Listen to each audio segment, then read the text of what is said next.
Olá, meus queridos, tudo bom com vocês? Hoje a gente vai explorar a lua cheia em Sagitário, que acontece no dia 31 de maio. Eu vou trazer aqui para vocês como que estava o céu lá na lua nova em Sagitário, que aconteceu no final de 2025, e como que aquelas sementinhas, estão agora, né? O que que brotou, que cor que flor que é, se é fruta, enfim. Ou se é só um matinho, tá? Porque a lua cheia é o momento de ápice, que a lua tá lá no seu pico de luminosidade e a gente consegue enxergar, tá? Então, para quem não me conhece, eu sou Greta, sou astróloga preditiva e dentro das minhas leituras eu analiso as lunações longas.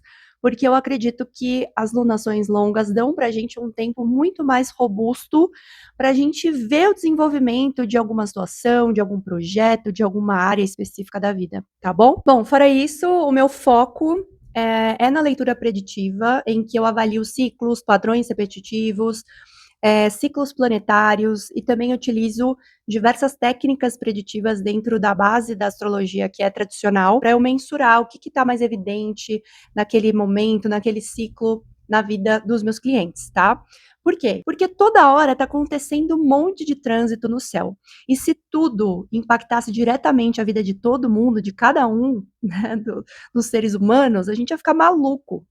Então, dependendo da sua idade, dependendo do momento do ciclo de algum planeta que você está vivendo, dependendo do que você já viveu dentro das suas promessas natais, das suas sementes natais, o mapa natal ele mostra o escopo da nossa vida. Tudo que acontece, por mais que seja uma coisa muito simples, como se fosse algo estático, né, só uma foto ali, ali tem tudo que a gente já viveu, vive e vai viver na nossa vida. Bom, essa lua cheia, ela é mais importante para quem está com o signo de Sagitário em evidência, ou então com Júpiter no comando do ciclo, né, do ano pessoal. Ou seja, Sagitário no ascendente ou no meio do céu da revolução solar, um Júpiter cravado no ascendente ou em algum ângulo da revolução solar. Pode ser também uma profecção de Sagitário, pode ser uma firidária de Júpiter, tá? Então, tudo que tiver envolvendo Júpiter ou Sagitário, né, esse tema, ele é pauta quente para aquela pessoa. A área da vida, o planeta Júpiter, a dinâmica que ele trabalha no mapa, mas também, dentro da minha experiência, dos meus atendimentos, o que eu percebo é que, se, por exemplo, você tem planetas e pontos em Sagitário, as lunações nesse signo tendem a ser importantes, tá? Independente se tiver com Júpiter ou Sagitário ativo no teu ciclo, tá? Porque é uma área que tem peso para você. Claro, vão ter algumas que vão ser mais sentidas, vão trazer um impacto maior e outras que não vai ter tanto assim, mas de alguma forma dá uma mexida, né, na sua vida, em algum projeto, alguma área da sua vida, pessoas que você se relaciona, né, pai, mãe, família, cônjuge, irmãos, enfim, né? Depende do que Sagitário comanda na sua vida. Então vamos lá, no dia 20 de dezembro aconteceu a lua nova em Sagitário. Sol e Lua estavam em conjunção no signo de Sagitário, no grau 28. Quem que estava ali também no território? Vênus e Mercúrio. Então eles também participam, eles colocam o dedinho deles ali, tá? Mas quem manda no signo de Sagitário é Júpiter. Então a gente precisa olhar para o direcionamento da regência, que está lá em Câncer, porém retrógrado, fazendo as revisões devidas de tudo que aconteceu desde o momento em que ele ingressou no signo de Câncer, que foi no meio do ano de 2025, tá? Então essa é uma alunação que ela começou, mas já com um cheirinho de coisa de pauta requentada, tá? Por quê? Primeiro, pelo grau que está acontecendo a alunação, né, no grau 28, praticamente o último grau, que fala de coisas que já estão sendo já trabalhadas, arrastadas por um tempo, e que precisa de alguma forma de uma finalização, tá? E Júpiter retrógrado, ele traz também assuntos que precisam ser reavaliados, analisados, ajustados, tá bom?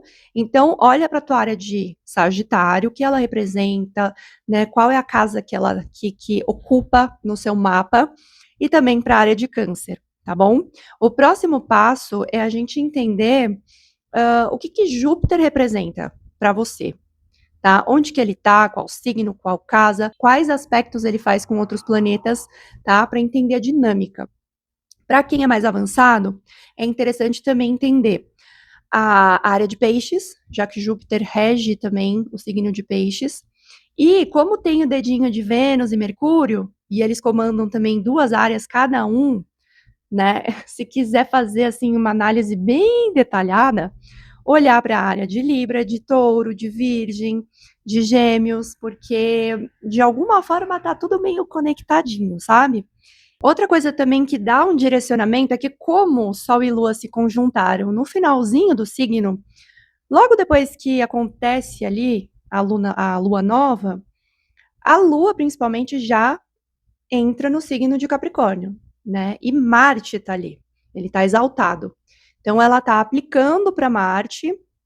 Assim que ela entra, ela já fica partiu e continua o rolê dela, tá? Então tem um dedo de Marte aí também e de alguma forma joga um pouquinho do assunto lá para a área de Capricórnio, tá? Deixa eu trazer um exemplo prático. Vamos lá. Você tem ascendente em Áries, você tem Sagitário na casa 9, tá? Câncer, casa 4 e Capricórnio, casa 10. Então veja bem, o direcionamento do regente está mandando para Câncer. E a Lua também manda o assunto para Capricórnio, que é o signo oposto a Câncer. Então existe aqui uma certa tensão, porque é uma oposição, né, por signo, uh, entre esses dois planetas, né? Então, talvez, assim, o que eu quero e o que é viável, como eu gostaria de viver a vida, qual filosofia de vida eu queria seguir, e não precisa estar ligado à religião, só assim, sabe, até joga para uma área que fala de ambições, né?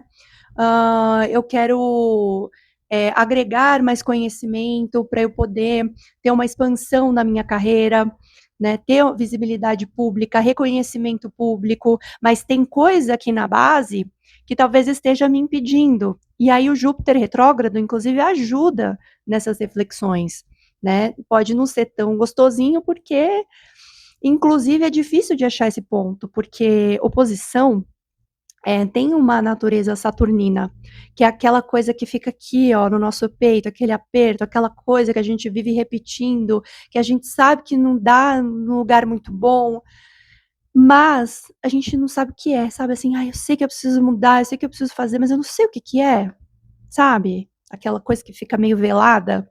Então é preciso integrar aqui essas duas áreas. E esses dois signos, de alguma maneira, independente de onde estiver no teu mapa, fala muito de um eixo estrutural, né? Da base familiar, né? Das raízes e para onde eu vou, para onde eu quero ir, onde eu quero chegar. O que que eu quero construir na minha vida, né? Os signos regidos pela Lua e por Saturno. Então a Lua fala muito desse sentimento primitivo, das nossas necessidades emocionais, né? E Saturno fala de você crescer, de você ser maduro, adulto, abraçar suas responsabilidades, fazer o que tem que ser feito para você conseguir os resultados que você quer, né? E chegar onde você quer chegar na vida. Aí vamos dizer que essa pessoa hipotética que tem um ascendente em Áries, que está estimulando essas áreas, né? De alguma maneira também mexe lá com a área de Touro, que fala sobre finanças, trabalho, valores, né?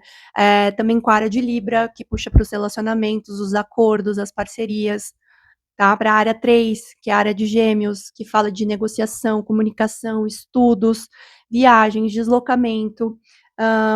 E também lá para a área de Virgem, que é a casa 6, nesse mapa hipotético, né, que fala de rotina, de expressão de trabalho, de saúde, bem-estar, tá? Então aqui está envolvendo muita coisa. E vamos dizer que Júpiter dessa pessoa esteja em Leão. Então ainda puxa lá para a área de Leão, que fala que seria a casa 5, né?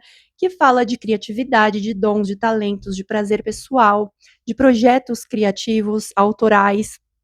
A área de peixes, que é outro domínio de Júpiter, está lá na 12. Então, processos de finalização, inconscientes, padrões repetitivos, autossabotagem, coisas que travam internamente, inimigos ocultos, tá? Então, assim, é muita coisa sendo estimulada aqui e levando para um fechamento, mas que ainda precisa de um pente fino, ainda precisa passar uma régua para conseguir colher o melhor benefício disso, porque Júpiter ele é benéfico, ele quer dar para a gente.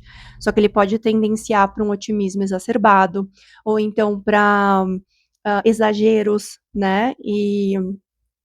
E Sagitário é um signo de fogo expansivo, né, que fala sobre liberdade, não só física, mas também intelectual. Quanto mais você entende o mundo, quanto mais você absorve, quanto mais você tem experiências, quanto mais você estuda, mais livre você se torna, porque você, enfim, tem convicção daquilo que você sabe, daquilo que você quer, e você consegue construir, se libertar, se jogar no mundo, sabe? Vênus ali, então Vênus também fala de prazer, também fala de satisfação, tá? Então, meio que encontrar esse caminho de elevação pessoal, só que integrando, trabalhando várias áreas da vida, várias outras áreas da vida. Então, eu acredito que essa alunação, ela seja uma alunação muito importante para reequilibrar muita coisa que de repente precisava encontrar assim, um propósito mais firme, mais sólido,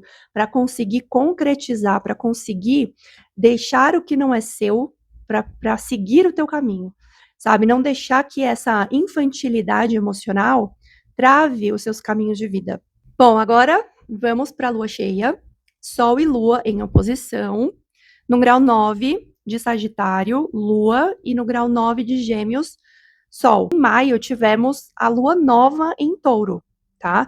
Para quem acompanha o ciclo sinódico da Lua, que são os 28 dias que ela demora para dar uma volta completa no zodíaco, tá acostumado a ter ali o seu pico no signo oposto, né? Então, Touro, Lua nova, então, teoricamente, Lua cheia em Escorpião.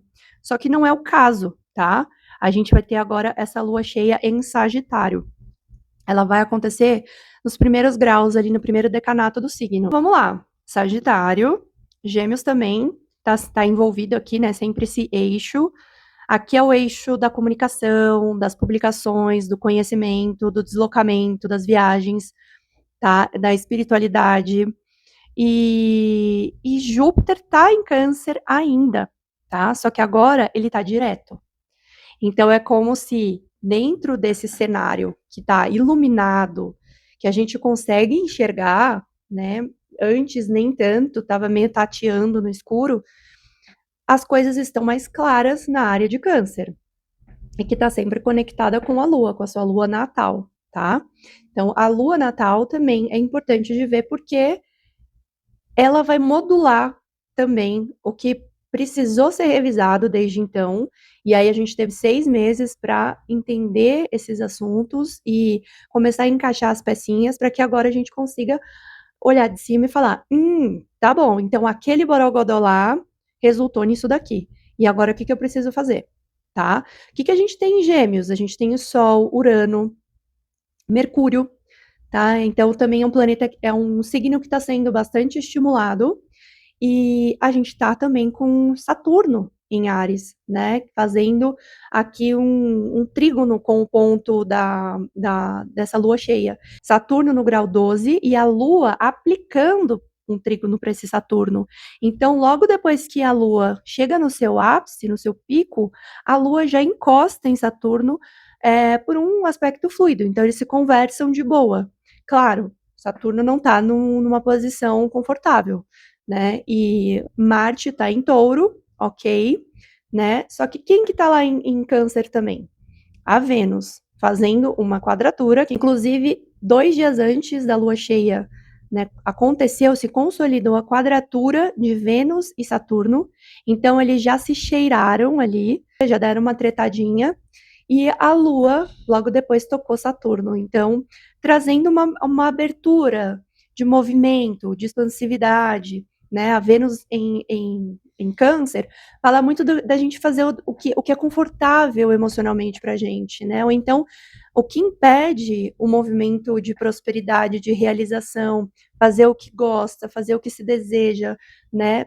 Mais ainda com aquela emoção ali colocando o dedo também, né, as expectativas, as necessidades emocionais, tá bom? E também o que a gente puxa ali da da da nossa relação com a nossa mãe, com a maternidade, de repente, com alguma figura feminina importante, ou até mesmo das nossas bases, das nossas raízes, né.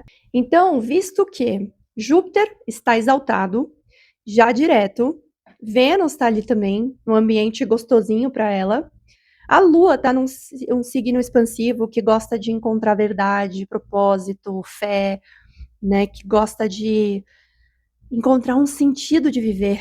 Pode ser que o resultado que apareça agora seja positivo, seja, dentro de uma balança, fique pelo menos no meio a meio, né. A única coisa é Saturno em Áries, que vai tocar a Lua, por mais que seja um trígono, trígonos não são necessariamente bons, porque, na verdade, eles abrem o caminho para a coisa fluir, tá. Então olha para sua área de Sagitário, para sua área de Áries, né, o que que tem ali, o que que está estimulando ali, se Saturno também tiver evidente ali no teu ciclo, né, e tiver perto de Saturno em trânsito, sendo ativado por essa Lua, tem várias coisas que a gente precisa avaliar se realmente pode ser um gatilho de acontecimento ou não. Mas vamos lá, a Lua cheia é um momento que acende a luz. Mas não necessariamente alguma coisa vai se manifestar nesse dia. A gente tem aí um gap, mais ou menos de 7 dias, para que alguma coisa apareça, para que o clique aconteça, tá? E aí a gente consegue, como eu disse, enxergar a situação e ver o que que precisa ser feito para que a gente consiga colher o benefício lá na frente, né? Ainda tem todo o processo minguante da Lua, que vai demorar aí mais uns 6 meses até a próxima lua nova em Sagitário, que vai acontecer no final desse ano, tá. Vamos lembrar também que, Júpiter vai entrar em Leão, no dia 29 de junho, ativando, né, aí sim, abrindo um trígono de fogo no céu, trazendo oportunidades, expansão para nossa área de Leão, para o nosso Sol, que é a nossa essência, nosso motorzinho interno, as nossas aspirações, motivações, vitalidade. Então, tem muita oportunidade que pode ser agarrada a partir do meio do ano. Então é isso, espero que vocês tenham gostado do vídeo. Para quem quiser agendar uma leitura personalizada, é só me chamar, tem todos os dados aqui na descrição, meu e-mail, minhas redes sociais, tá bom? Não custa nada pedir, né? Mas se você puder apoiar o meu canal, eu agradeço muito. Então se inscreva, ativa o sininho para não perder nada que eu trago toda semana aqui para vocês. Deixa seu like, comente, eu adoro trocar, eu adoro saber sobre o mapa de vocês, sobre o que que vocês percebem na vida de vocês, enfim. Deixa um hypar aí pra mim também, não vou reclamar se você fizer isso. Espero vocês no próximo vídeo sobre as previsões da semana. Um beijo e ótima lua cheia pra vocês. Aproveitem!